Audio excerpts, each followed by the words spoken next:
রাষ্ট্র সংস্কারের জন্য অন্তর্বর্তী সরকারের কত সময় দরকার তা জনগণ জানতে চায়। এ মন্তব্য করেছেন বিএনপির ভারপ্রাপ্ত চেয়ারম্যান তারেক রহমান। রোববার বিকেলে ইঞ্জিনিয়ার্স ইনস্টিটিউশনে এক আলোচনা সভায় ভার্চুয়ালি তিনি আরও বলেন, সরকার নিজেদের সফল দেখাতে চাইলে কাজের মাধ্যমে প্রমাণ করতে হবে। মহান বিজয় দিবস উপলক্ষে ইঞ্জিনিয়ার্স ইনস্টিটিউশনে আলোচনা সভার আয়োজন করে বিএনপি। সভায় নেতারা মুক্তিযুদ্ধের চেতনা নিয়ে আওয়ামী লীগের একতরফা রাজনীতির সমালোচনা করেন। দ্রুত সংস্কার শেষে নির্বাচন দেওয়ার আহ্বান জানান বিএনপি মহাসচিব মির্জা ফখরুল ইসলাম আলমগীর। এছাড়াও অন্তর্বর্তী সরকারের কাছে সংস্কারের রোডম্যাপ দেওয়ার আহ্বান জানান বিএনপির ভারপ্রাপ্ত চেয়ারম্যান তারেক রহমান। রাষ্ট্র মেরামতের জন্য অন্তর্বর্তীকালীন সরকারের আর কত মাস কিংবা কত সময়ে প্রয়োজন সেটি জানার অধিকার জনগণের রয়েছে।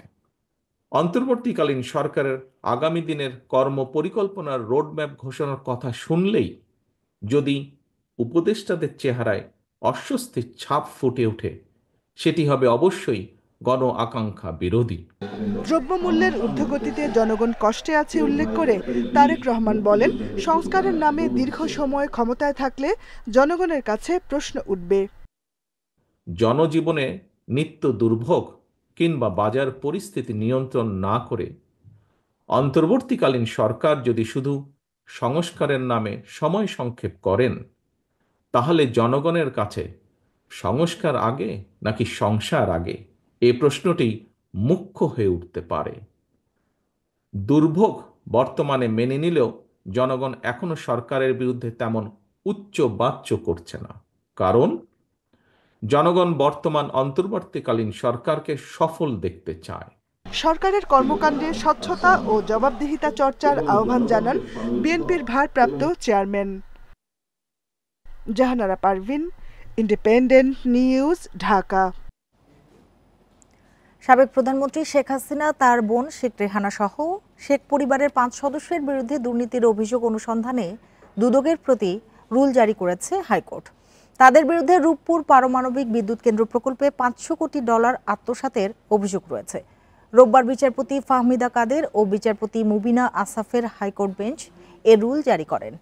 এর আগে সাবেক প্রধানমন্ত্রী শেখ হাসিনা, তার ছেলে সজীব ওয়াজেদ জয় ও বোনের মেয়ে টিউলিপ সিদ্দিকের দুর্নীতির অভিযোগের অনুসন্ধানের নির্দেশ চেয়ে হাইকোর্টে রিট হয়। তারা মালয়েশিয়ার ব্যাংকের মাধ্যমে রূপপুর পারমাণবিক বিদ্যুৎ কেন্দ্রের $500 কোটি লোপাট করেছেন বলে অভিযোগ। রূপপুর পারমাণবিক বিদ্যুৎ কেন্দ্রের আর্থিক অনিয়ম নিয়ে বিভিন্ন দেশে সামরিক ও প্রতিরক্ষা খাতে দুর্নীতির অনুসন্ধানকারী গ্লোবাল ডিফেন্স কর্পোরেশন এ তথ্য দিয়েছে।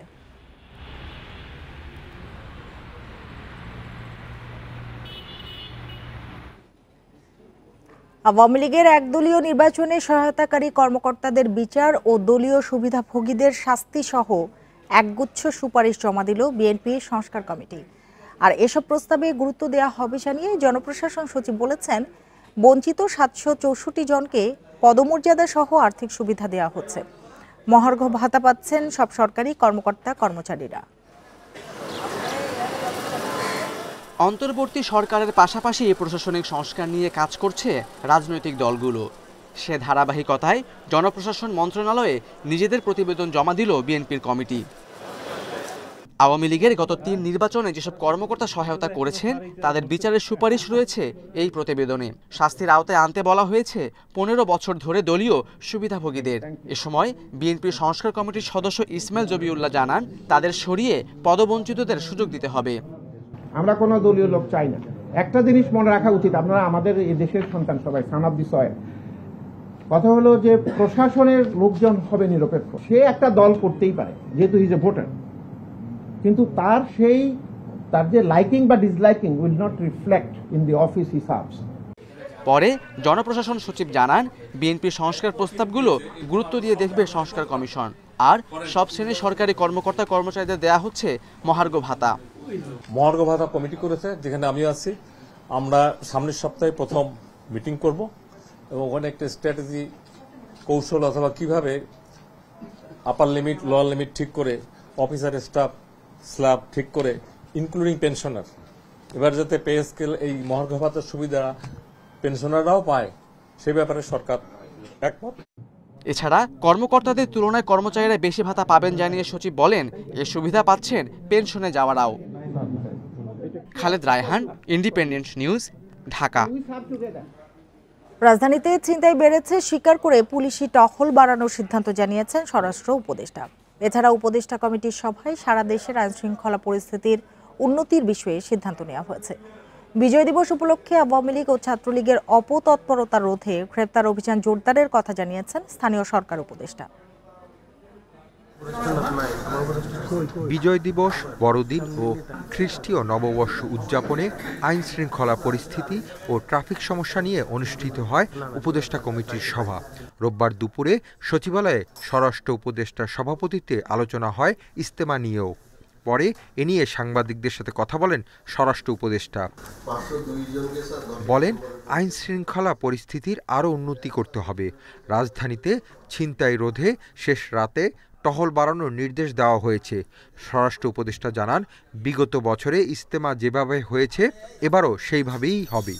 যে কোনো পরিস্থিতিতে আইন শৃঙ্খলা আরও উন্নতি করতে হবে এবং এই যে 16ই ডিসেম্বর সবাই যেন ভালোভাবে উদযাপন করতে পারে এই ব্যবস্থা আমাদের করতে হবে। এদের জন্য আইন শৃঙ্খলা পরিস্থিতি এবং আইন শৃঙ্খলা রক্ষায় যারা দায়িত্ব তারা এই দায়িত্বটা ভালোভাবে যেন পালন করে। স্থানীয় সরকার উপদেষ্টা বলেন, রাষ্ট্রীয় অনুষ্ঠানগুলো সুষ্ঠু ও শৃঙ্খলা বজায় রেখে শেষ করার বিষয়ে সিদ্ধান্ত হয়েছে। আওয়ামী লীগ নেতাকর্মীদের নানা অপতৎপরতা রোধে সারা দেশে গ্রেপ্তার অভিযান জোরদারের সিদ্ধান্ত হয়েছে বলেও জানান তিনি। তাদের সজাগ দৃষ্টি, সতর্ক দৃষ্টি রাখবে যাতে কোনো বিশৃঙ্খলা সৃষ্টি করার কেউ ষড়যন্ত্র করতে না পারে, সেটা নস্যাৎ করার জন্য আইনশৃঙ্খলা বাহিনী সবসময় প্রস্তুত থাকবে। বিজয় দিবসে আওয়ামী লীগ ও ছাত্রলীগের কর্মসূচি রোধে আইনশৃঙ্খলা বাহিনীর সতর্ক দৃষ্টি রয়েছে বলেও জানান উপদেষ্টা। Hasib Mahmud Shah, independent news, Dhaka. বাংলাদেশ ও পূর্ব তিমুরের কূটনৈতিক পাসপোর্টধারীদের ভিসা অব্যাহতি চুক্তি ও ফরেন অফিস কনসালটেন্সি সমঝোতা সই হয়েছে। পূর্ব তিমুরের প্রেসিডেন্ট হোসে রামোস হোর্তার সাথে বৈঠক শেষে যৌথ প্রেস ব্রিফিংয়ে প্রধান উপদেষ্টা বলেন, দুদেশের বাণিজ্যিক সম্পর্ক আরও জোরদার হবে। রামোস হোর্তা বলেন, বাংলাদেশ থেকে পণ্য আমদানি বাড়াবে পূর্ব তিমুর। শান্তিতে নোবেল জয়ী দুই সরকার প্রধান মুখোমুখি। বাংলাদেশের সাথে পূর্ব তিমুরের সম্পর্ক আরও জোরদার করতে তাদের একান্ত আলোচনা। শনিবার দুপুরে তেজগাঁওয়ে প্রধান উপদেষ্টার কার্যালয়ে দুই শীর্ষ নেতার বৈঠক শেষে দুদেশের প্রতিনিধি দল বাণিজ্য ও যোগাযোগ বাড়ানোর বিষয়ে আলোচনা করে। পরে দুদেশের মধ্যে একটি চুক্তি ও একটি সমঝোতা স্মারক স্বাক্ষর হয়। দুদেশের কূটনৈতিক ও সরকারি পাসপোর্টধারীদের ভিসা অব্যাহতি চুক্তি এবং দ্বিপাক্ষিক পরামর্শ বিষয়ে সমঝোতা হয়। যৌথ প্রেস ব্রিফিংয়ে পূর্ব তিমুরের প্রেসিডেন্ট বলেন, অধ্যাপক মোহাম্মদ ইউনূসের নেতৃত্বে আসা বাংলাদেশের জন্য সৌভাগ্যের। পূর্ব তিমুরের বাংলাদেশি পণ্যের সম্ভাবনাময় বাজার রয়েছে বলেও জানান তিনি। ডক্টর মোহাম্মদ ইউনূসের শতাধিক ডিগ্রি রয়েছে, যা বিস্ময়কর। পৃথিবীতে সম্ভবত তিনি একমাত্র নেতা যিনি এত সম্মানিত এবং শক্তিশালী একাডেমিক যোগ্যতা রয়েছে। সামনের দিনে আমরা বাংলাদেশের সঙ্গে অর্থনৈতিক ও বাণিজ্যিক সম্পর্ক আরও বাড়াতে আগ্রহী। রোহিঙ্গা সমস্যার শান্তিপূর্ণ সমাধানে আলোচনা করেন দুই নেতা। এছাড়া দুদেশের বাণিজ্যিক সম্পর্ক আরও জোরদার হবে বলে আশা জানান প্রধান উপদেষ্টা। পূর্ব তিমুরের প্রেসিডেন্টের সঙ্গে রোহিঙ্গা ইস্যু নিয়ে আলোচনা হয়েছে। স্বাধীনতা ও পথ চলা শুরু থেকে দেশটির সঙ্গে বাংলাদেশের সম্পর্ক। কিছুদিনের মধ্যে আসিয়ানের সদস্য হবে পূর্ব তিমুর। সেই হিসেবে রোহিঙ্গা সংকট সমাধানে বাংলাদেশ তাদের সমর্থন প্রত্যাশা করে। মিয়ানমার ও বাংলাদেশ ইস্যুতে অনেক বড় ভূমিকা পালন করতে পারে পূর্ব তিমুর। দেশটির প্রেসিডেন্ট জোসে রামোস হোর্তা একজন দক্ষ কূটনীতিক। তার এই দক্ষতা রোহিঙ্গা ইস্যুতে কাজে লাগাতে চায় বাংলাদেশ। পূর্ব তিমুরে বাংলাদেশে পণ্য রপ্তানির সুযোগ রয়েছে। এর আগে সকালে সেনাকুঞ্জে পূর্ব তিমুরের প্রেসিডেন্টকে গার্ড অব অনার দেয়া হয়। Mahmudul Hasan, independent news, Dhaka. সাবেক আইজিপি বেনজির আহমেদ এবং জাতীয় রাজস্ব বোর্ডের আলোচিত সাবেক সদস্য মতিউর রহমান সহ 6 জনের বিরুদ্ধে আলাদা 6টি মামলা করেছে দুর্নীতি দমন কমিশন। দুদকের ঢাকা সমন্বিত জেলা কার্যালয়ে এসব মামলা দায়ের করা হয়েছে। দুদক মহাপরিচালক আক্তার হোসেন জানান, 85 কোটি 32 লাখ টাকার অবৈধ সম্পদ অর্জন ও সম্পদের তথ্য গোপনের অভিযোগে পুলিশের সাবেক মহাপরিদর্শক বেনজির আহমেদ, তার স্ত্রী ও 2 মেয়ের বিরুদ্ধে এই মামলা হয়। এছাড়া জাতীয় রাজস্ব বোর্ডের সাবেক সদস্য মতিউর রহমান ও তার স্ত্রী সহ 6 জনের বিরুদ্ধে আলাদা মামলা করেছে দুর্নীতি দমন কমিশন।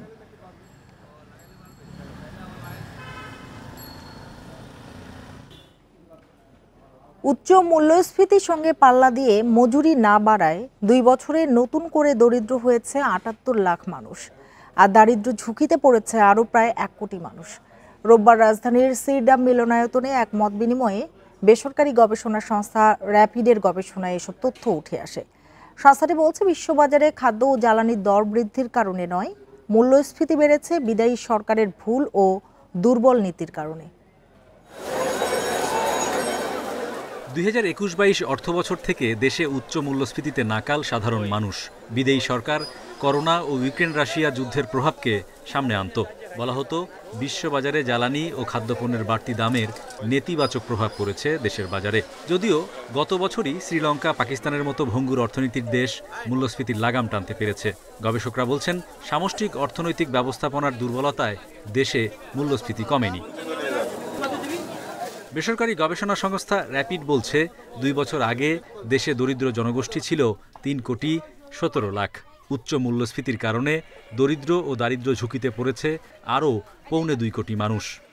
গত সরকারের শেষের দিকে আমরা যে উচ্চ মূল্যস্ফীতি দেখেছি, এটা আসলে আন্তর্জাতিক কোনো কারণে না, এটা হচ্ছে গিয়ে ডোমেস্টিক যে পলিসি মিসম্যানেজমেন্ট, এটার কারণে কিন্তু আমাদের এখনও পর্যন্ত আমরা এই উচ্চ মূল্যস্ফীতি দেখতেছি। নেট ক্রয় ক্ষমতা কী হারে বাড়তেছে সেটা কিন্তু শুধুমাত্র 2023 সালে 6% কমে গিয়েছে। সভায় অনলাইনে যোগ দিয়ে প্রধান উপদেষ্টার প্রেস সচিব বলেন, বর্তমানে সঠিক তথ্য দেয়ায় প্রকৃত খাদ্য মূল্যস্ফীতি বেড়েছে। এ সময় বার্ষিক উন্নয়ন কর্মসূচির 2.3% অর্থ ওএমএস সহ খাদ্যবান্ধব বিভিন্ন কর্মসূচিতে স্থানান্তরের পরামর্শ দেন গবেষকরা। অতিরিক্ত 1,78,00,000 মানুষ তারা হয় দরিদ্র সীমার নিচে চলে গিয়েছেন অথবা তারা বর্তমানে ঝুঁকিপূর্ণ অবস্থার মধ্যে বাস করছেন। কাজেই এই মুহূর্তে আমাদের দরকার হচ্ছে ওই সোশ্যাল প্রোটেকশন সিস্টেমের মেইন 9টা যে এলিমেন্টস আছে, যে স্কিমগুলো আছে, সেগুলোর অ্যালোকেশন আমরা ডাবল করতে পারি কিনা। গবেষকরা বলেন, কেবল সংকোচনমূলক মুদ্রানীতি দিয়ে খাদ্য মূল্যস্ফীতি কমানো সম্ভব নয়। দরকার বাংলাদেশ ব্যাংক, বাণিজ্য ও কৃষি মন্ত্রণালয়ের সমন্বিত উদ্যোগ। Hari Saha, independent news, Dhaka. রাজনৈতিক সমঝোতা কঠিন হলেও চাঁদাবাজির সমঝোতা চলছে, এজন্য নিত্যপণ্যের দাম কমছে না বলে মন্তব্য অর্থ উপদেষ্টা সালেউদ্দিন আহমেদের। রোববার রাজধানীর গুলশান ক্লাবে অনুষ্ঠানে তিনি আরও বলেন, আগামী বাজেটে ব্যবসায়ীদের প্রণোদনা কমবে।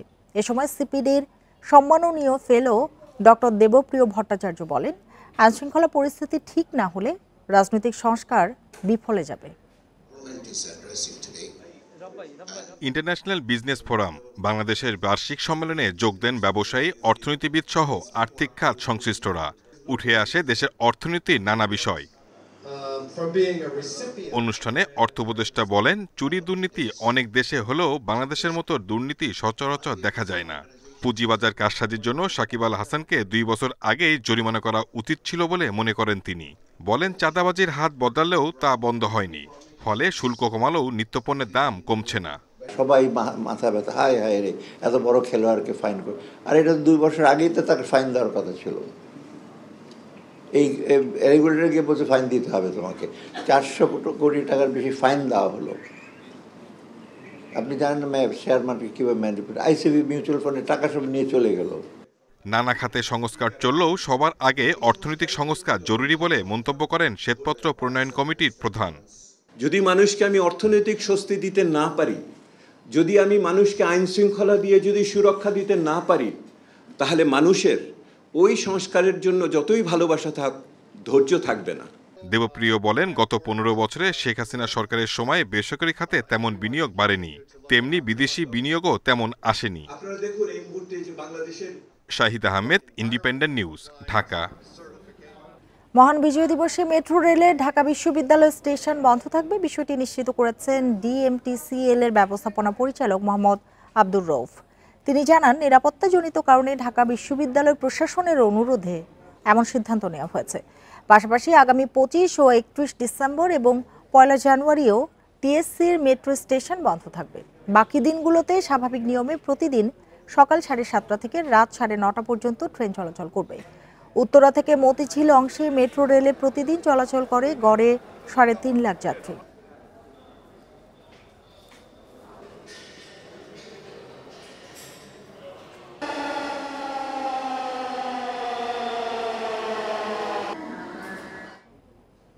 হজ নিবন্ধনের শেষ দিনেও বাংলাদেশ থেকে পর্যাপ্ত সাড়া মেলেনি, কোটার অর্ধেকেরও বেশি এখনো পূরণ হয়নি। এ বিষয়ে কূটনৈতিক পর্যায়ে আলোচনা চলছে বলে জানান ঢাকায় সৌদি আরবের ভারপ্রাপ্ত রাষ্ট্রদূত আব্দুল আজিজ ফাহাদ আল ইব্রাহিম। তবে তৃতীয় দফায় নিবন্ধনের সময় বাড়ানো হবে কিনা এখনো ঠিক হয়নি। বিকেলে সৌদি দূতাবাসে সংবাদ সম্মেলনে এক প্রশ্নের জবাবে একথা জানান ভারপ্রাপ্ত রাষ্ট্রদূত। বাংলাদেশের দরিদ্র জনগোষ্ঠীর জন্য 372 টন কোরবানির পশুর মাংস বিতরণ উপলক্ষে সংবাদ সম্মেলনের আয়োজন করা হয়। রাষ্ট্রদূত জানান, চলতি বছর হজের সময় সৌদি আরবে শুধু বাংলাদেশিদের নামে 40,000 পশু কোরবানি দেওয়া হয়। সেসব পশুর মাংস 25,000 দক্ষ কর্মীর মাধ্যমে বিশেষভাবে সংরক্ষণ করা হয়, যা 64 জেলার 94টি উপজেলায় বিতরণ করা হবে। এছাড়া ভারপ্রাপ্ত রাষ্ট্রদূত জানান, বাংলাদেশিদের জন্য সৌদি আরব বর্তমানে প্রতিদিন 4 থেকে 6,000 ভিসা দিচ্ছে।